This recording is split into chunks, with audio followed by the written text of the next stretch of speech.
Chapter 6 from The Ink Drinker. Yum, delicious. Vampires don't exist. No one drinks a glass of blood for breakfast, and people sure don't suck ink with a straw. I hate these freaky nightmares.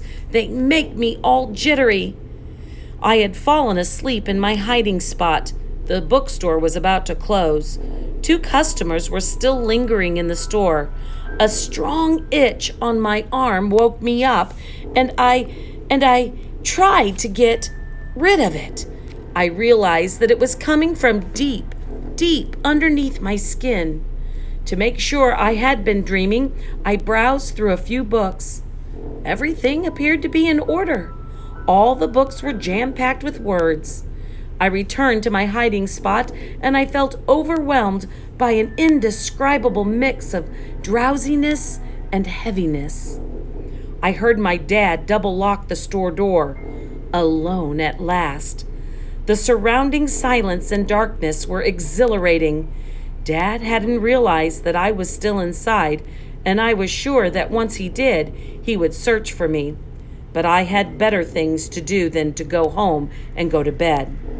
The books, all neatly lined up on the shelves, were calling me. Come, come, open us, open us. Why, it was the first time I had ever craved a book. Come, come, browse through us. I just happened to have a straw in my pocket. Lucky me. The first mouthful was electrifying. However strange it may seem, I was eating sentences and crunching paragraphs. The books tasted like brownies. Oh, yum, delicious. But even more astounding, the sensations on my tongue varied from word to word, from paragraph to paragraph. I wasn't simply absorbing ink, I was absorbing pure and total adventure. On a wild sea, 2 ships raged a ruthless battle. Crash, crash! Swords between their teeth, the pirates smiled ferociously. I was not reading, I was experiencing all the action firsthand. I was the captain of the king's ship, and I was fighting for my life.